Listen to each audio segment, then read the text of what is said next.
Hey, welcome back to another episode of Just Call Me Josie. Today's video is just going to be a quick chill video where I go through all of my Colourpop Super Shock shadows and show you guys my collection.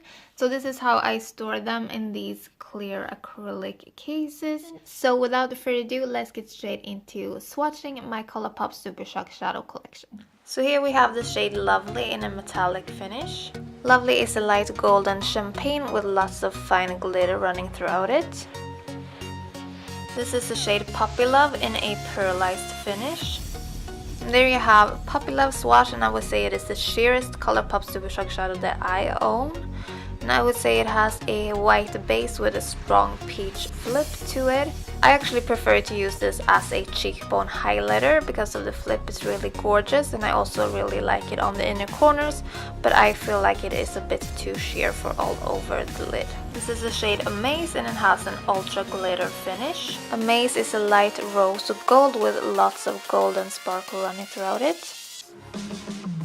Here we have Get Lucky in an ultra metallic finish, and it just looks like pure molten liquid gold.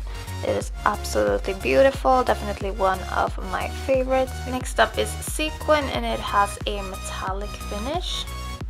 Sequin is a medium tone rose gold, but it has really strong coppery orangey undertones and loads of silver sparkle in it as well. Next up is Weenie in collaboration with Kathleen Lights, and this has a pearlized finish. Weenie also is a rose gold, but it leans a lot more rosy than Sequin next to it, and it also has a lot less of that silvery glitter.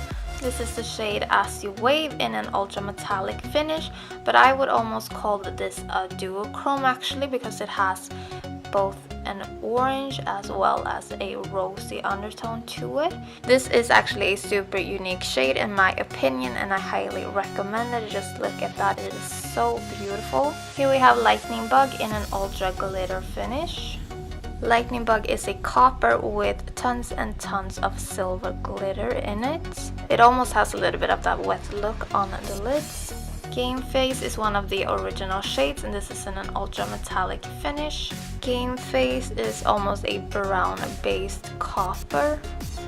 This is one of my all-time faves, White Rabbit in a pearlized finish.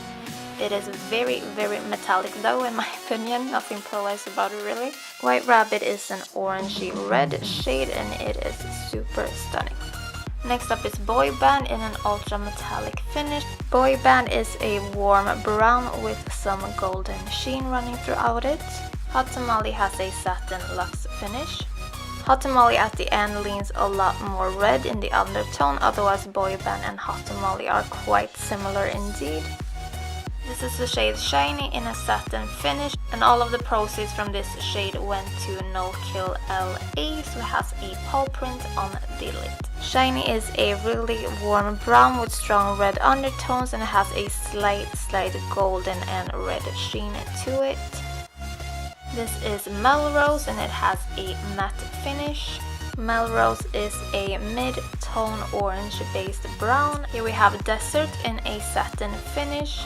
Desert is a light warm camel brown with a satin sheen to it. This is one of my most used shades. I absolutely love this blown out in my crease. This is the shade Smash, and it has a satin finish. Smash and Desert are quite similar, but Smash leans a bit more neutral, whereas Desert is really warm. Otherwise they are both sort of in the same family, they will sort of give you the same effect, but just a bit of a difference in the undertone. Both have the same gorgeous satin golden sheen to them. Wattles is yet another satin shade. Wattles is a pinky beige satin, so I feel like you don't need all of those three satins. You could just pick the one that has the undertone that you prefer the most.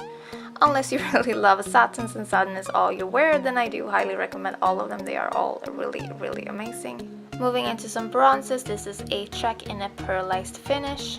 A-Track is a dark bronze that almost leans a bit green in the undertone, so it is quite unique. Next up is Nillionaire, and it has a metallic finish. Nillionaire is a cool tone bronze, and it is jam-packed full of glitter, so this one definitely sparkles a lot, and the glitter is multicolored, so you're gonna see a lot of different reflections in this one.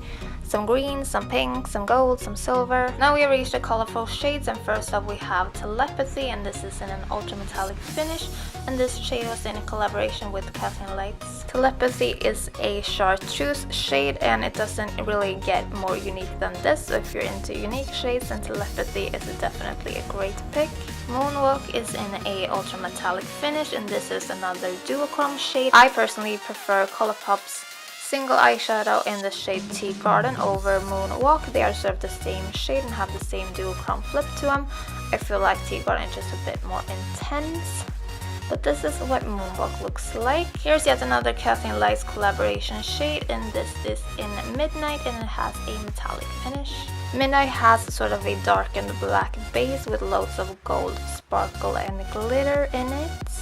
This is a DGAF in an ultra glitter, and this is also a really unique shade. So there is a DGAF, and it has sort of a rusty brown orangey base with tons of different colored sparkle. Cuteologist is an ultra glitter, but I would say it has a matte base and just some glitter thrown in there.